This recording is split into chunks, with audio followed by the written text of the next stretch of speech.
Good morning, everyone. We welcome you to day two of our mental health awareness program. May is observed as a mental health awareness month globally. And we are truly grateful that you have joined us for the second session today as we continue to talk on importance of journey of understanding, healing, and open conversation around mental well-being. So, yesterday we began meaningful discussion on some topics, and today we'll take it even deeper because mental health is not just a topic but vital part of every life, every family, and every community. So, it is our great pleasure to introduce to you today our speaker, our first speaker of the day, Dr. Onirvan Dotto, and he's a renowned psychiatrist practicing in AIMS Kalyani. So the topic that Sir has chosen to speak on is very interesting. It's mindfulness in high pressure environment. So we are very excited to listen to you, Sir, and over to you. Thank you. Thank you. Okay, तो आज मैं mindfulness इन high pressure situations के बारे में बात करने वाला हूँ। तो हाई प्रेशर सिचुएशंस क्या होते हैं जनरली? हमारा काम, हम हमारे जो रोज का जिंदगी है उसमें बहुत सारे हाई प्रेशर सिचुएशंस आते हैं।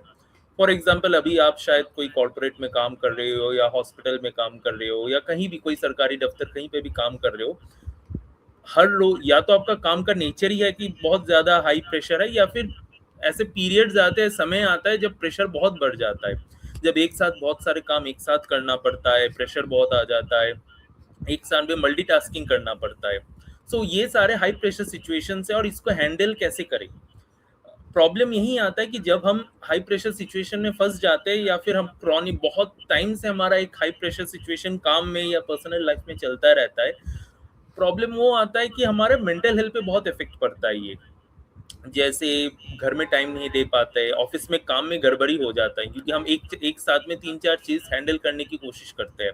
जब एक काम करने जाते हैं तो हमारे दिमाग में या तो पहला वाला काम चलता है या सामने वाला काम चलता है कि आगे वाला काम कैसे करें, इसको कैसे कंप्लीट करें, या जो पिछले वाला काम जो हमने किया था पिछले दिन वो ठीक से हुआ था कि नहीं, उसमें कोई गड़बड़ी हो गया था कि नहीं। अगर गड़बड़ी हो गया तो उसके रिpercussions होंगे, उसके लिए प्रॉब्लम होगा, तो पूरा दिमाग में हर टाइम कुछ ना कुछ चलता रहता है। उसके साथ हमें प्रेजेंट वाला काम करना पड़ता है, इसलिए प्रॉब्लम होता है कि काम में गड़बड़ी होता है, हमारा दिमाग कभी रेस्ट नहीं कर पाता है। कॉमन प्रॉब्लम होता है, जैसे पेशेंट्स रोज आते हैं मेरे पास कि काम में और नहीं हो रहा है, बर्नआउट जैसा फील हो रहा है। क्यों हो रहा है? क्योंकि पूरा दिन वो लोग या तो अपने उस दिन के काम के बारे में सोचते रहते, अगले दिन के काम के बारे में सोचते रहते, काम करते वक्त सोचते रहते। इवन जब रिलैक्स का टाइम आता है, जैसे थोड़ा टाइम आप अपने फैमिली के साथ बिताओ, उस टाइम पे भी वही काम का दिमाग में चलता रहता है। इसके वजह से दिमाग रिलैक्स नहीं हो पाता, रात को नींद नहीं आ पाता है, और उसका जो प्रॉब्लम है, जो नींद का प्रॉब्लम, वो अगले दिन तक कंटिन्यू करता है। तो ये यही प्रॉब्लम हो रहा है हाई प्रेशर सिचुएशंस में। अब हाई प्रेशर सिचुएशंस को डील कैसे करें? अब अब देखना होगा कि उससे प्रॉब्लम क्या हो रहा है। जनरली क्या होता है कि जब हमारा ये प्रॉब्लम बढ़ जाता है, एंजाइटी ज्यादा होता है, नींद का दिक्कत आता है, इट्स बेटर हम कोई प्रोफेशनल या साइकेट्रिस्ट से कंसल्ट कर ले। अपने तरफ से हम क्या कर सकते हैं, सो वही आज के सेशन में हम डिस्कस करेंगे, जो है माइंडफुलनेस। माइंडफुलनेस क्या है? माइंडफुलनेस नाम दिया है, ये ऐसा कोई बहुत बड़ा चीज नहीं है। ये चीज हम हर रोज कर सकते हैं, हर काम में कर सकते हैं। सिर्फ काम करने के तरीके में थोड़ा चेंज लाना है, बदलाव लाना है। जैसे कि माइंडफुलनेस में क्या है कि हमें प्रेजेंट में रहना है। वही माइंडफुलनेस सिखाता है हमें कि we have to do it mindfully. जो काम हम कर रहे हैं प्रेजेंट में करना है, उस टाइम में उस काम को लेके करना है, आगे और पीछे का नहीं सोचना है। जैसे सपोज, बहुत एक क्लासिकल एग्जांपल कि आप चाय बना रहे हो, पूरा दिन हो गया, पूरा दिन ऑफिस के बाद आए और आप घर में चाय बना रहे हो। अब क्या होता है, मोस्ट ऑफ द टाइम चाय बनाते वक्त हम सोचते रहते कि जो काम किया था वो ठीक से किया कि नहीं, कल के लिए क्या करे, कल घर का काम कैसे करे, ऑफिस में जाए बॉस क्या सुनाएंगे, या जो सुपीरियर है उसको क्या रिपोर्ट भेजने। और वो करते करते हम चाय बन भी जाते, क्योंकि एक तो कि हम कितने दिन से चाय बना रहे हैं तो उसको रिफ्लेक्स आ जाता है। तो उसके चलते हम, वो तो बन ही जाता है, बस दिमाग में हमारा कुछ और ही चलता है। फिर चाय पीते वक्त भी हम वही सोचते रहते हैं, किसी तरह चाय पी के फिर हम बाकी घर के काम में लग जाते हैं। तो ये पूरा प्रोसेस हो रहा है, इसमें क्या है, हमारा ब्रेन रिलैक्स नहीं हो पा रहा है। तो क्या हम कर सकते हैं माइंडफुलनेस में? माइंडफुलनेस ये बोलता है कि सपोज आप कोई काम कर रहे हो तो उसको प्रेजेंट में रह के करना चाहिए, उसके एक एक स्टेप को बारीकी से देख के करना चाहिए। जैसे सपोज यही एग्जांपल लेते हैं, आप चाय बना रहे हो, उस टाइम पे आपको क्या करना है कि हर एक स्टेप को आपको देखना है और उसको समझना है।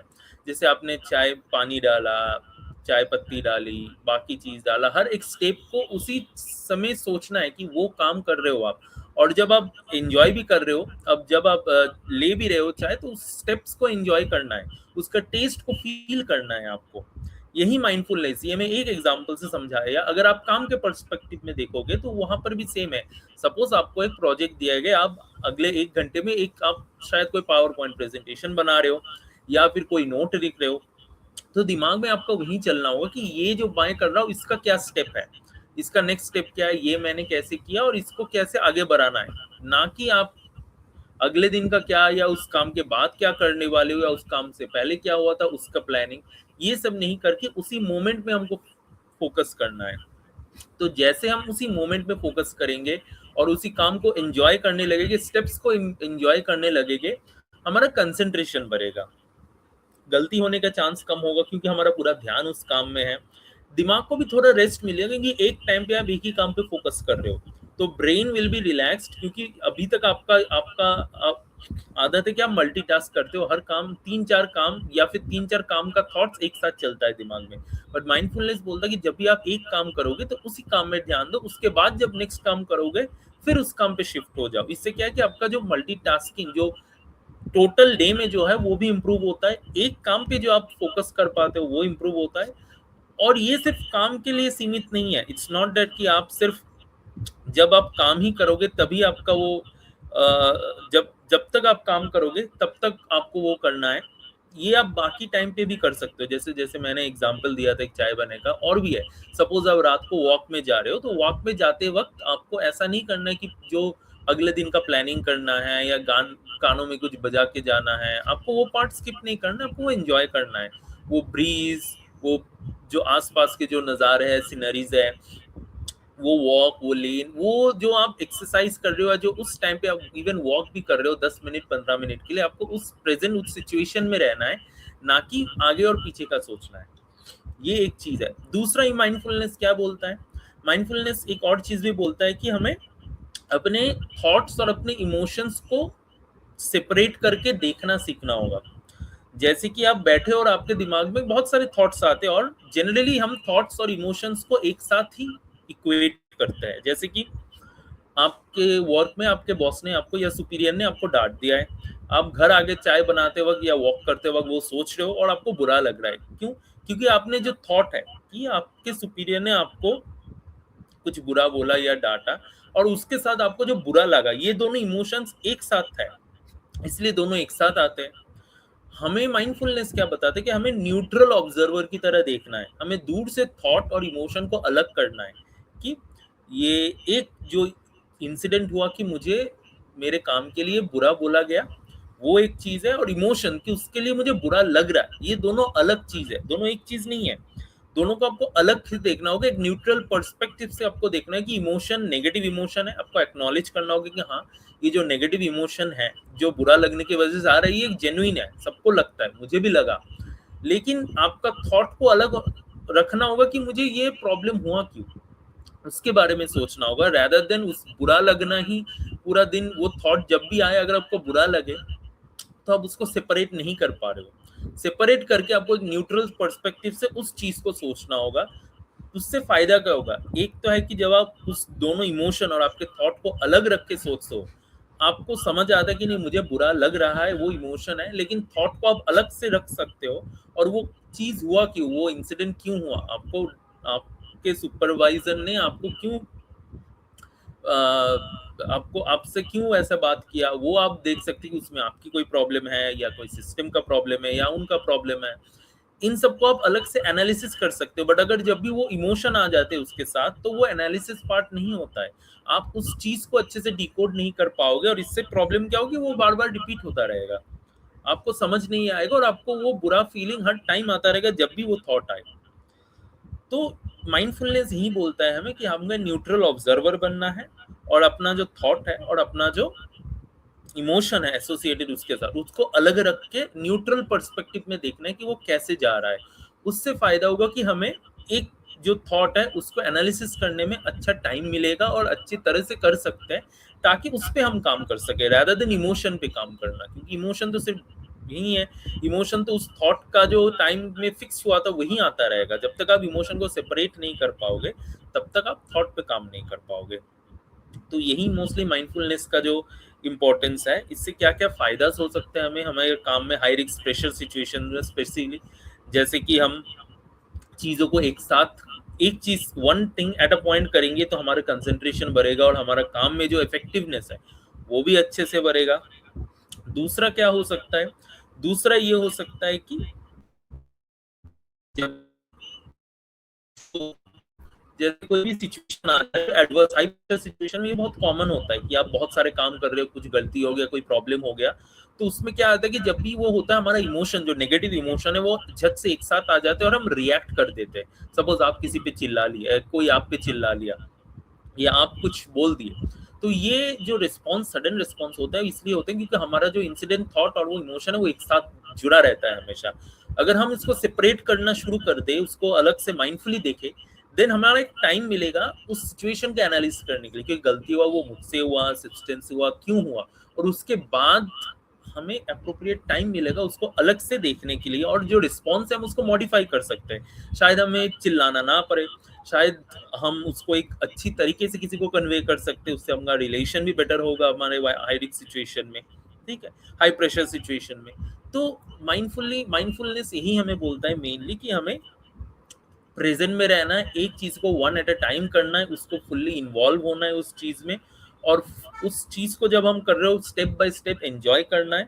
उसके साथ क्या करना है कि हमारे जो थॉट्स है, हमारा जो इमोशंस है, उसको अलग करना है, उन दोनों को अलग से देखना है, अलग से एनालिसिस करना है, थॉट का इमोशन को अलग रखना है, एक न्यूट्रल पर्सपेक्टिव से हमें देखना है। इससे क्या फायदा होगा न्यूट्रल पर्सपेक्टिव से, न्यूट्रल पर्सपेक्टिव से ये फायदा होगा कि हमें टाइम मिलेगा एक तो एक सिचुएशन को एनालाइज करके उस पर रिस्पॉन्ड करने में। दूसरा क्या हो सकता है, दूसरा है कि हमारा जो रिस्पॉन्स है वो बेटर होगा। तो ये सब हमें करना है ड्यूरिंग, ये सब हमें करना है माइंडफुलनेस में, ठीक है।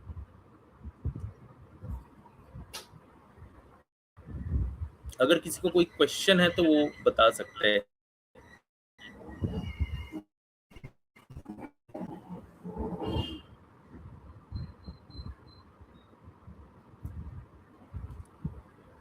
आप ऑडिबल नहीं हो।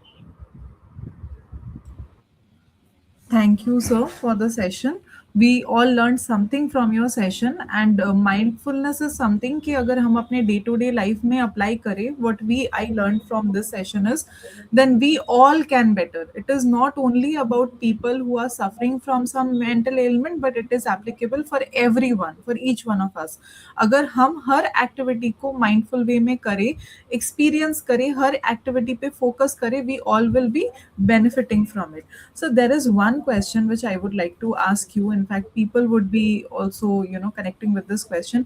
कि mindfulness को अगर हम different type of situation में apply करना चाहें, तो how is it beneficial, especially family wise या फिर office corporate setup में, how it is going to benefit the people? देखिए वही सिर्फ ऐसा नहीं, जो आज का टॉपिक है हर एक सिचुएशन लाइफ हर एस्पेक्ट कर सकते हो। जैसे अगर सर कॉर्पोरेट आपका नेटवर्क आप जॉब की बात, सर आपका नेटवर्क थोड़ा सा अफेक्टेड है, we couldn't hear you. अभी आ रहा हाँ, है, better, आवाज आ रहा better, है। yes, yes, yes, better now, sir. हाँ, तो mindfulness is not only meant for jobs और कॉर्पोरेट्स। एक तो है कि इसमें जब आप अपना काम को देखोगे तो काम में क्या कर सकते हैं कि जब भी एक काम करोगे, when you are doing one thing we have to focus on that, कि उसी काम पे हम अपना कंसंट्रेशन पूरा दे, उसी काम पे उसी टाइम पे हम एक एक स्टेप को ठीक से समझ के उसको एंजॉय करके करें। इससे फायदा होगा कि हमारा जो काम में एफिशिएंसी है, जो कंसंट्रेशन है वो बढ़ेगा।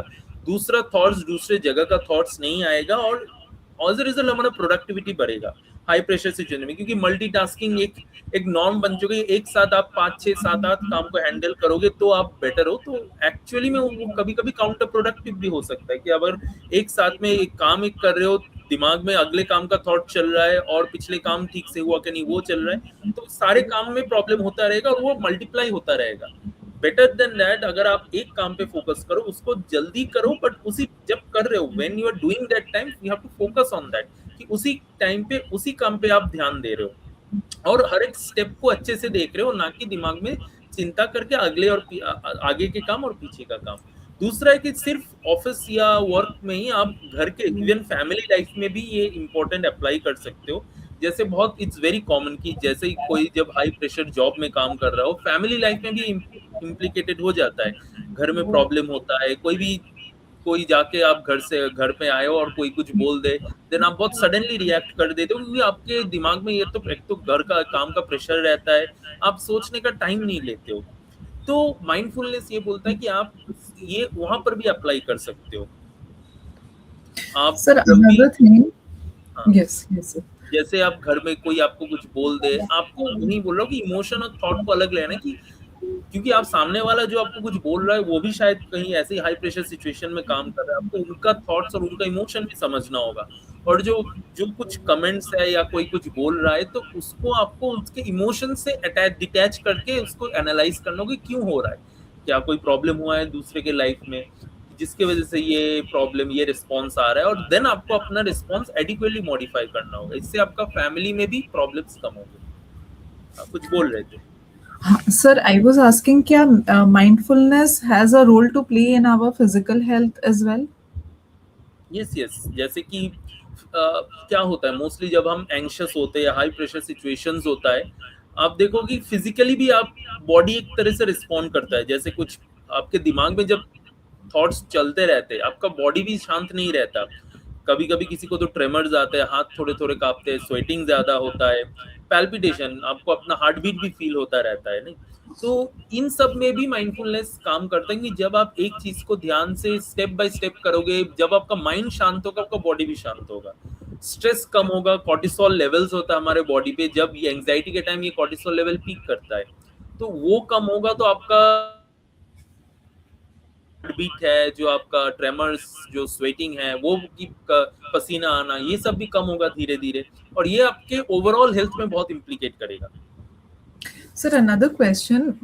If we are not being mindful about our activities that we are doing day to day, so we are always in a fight and fright situation. है ना? Always we are, because हम एक काम कर रहे हैं, but चार चीजें already हमारे दिमाग में चल रही है background में. तो is it also a possibility कि this could lead to an autoimmune disease in future? और देखिए, एक तो कि हमारे बॉडी में सिंपैथेटिक सिस्टम और पैरासिम्पैथेटिक सिस्टम है। सिंपैथेटिक सिस्टम मतलब वही जो आप बोले फाइट फ्लाइट रिस्पॉन्स, अगर आप जंगल में जाओ, शेर देखोगे तो आप भागोगे ना, तो उस टाइम पे जो आपके बॉडी में जो चेंजेस आते हैं, सेम चेंजेस जब आप हाई रिस्क सिचुएशन में काम कर रहे हो वही आता है।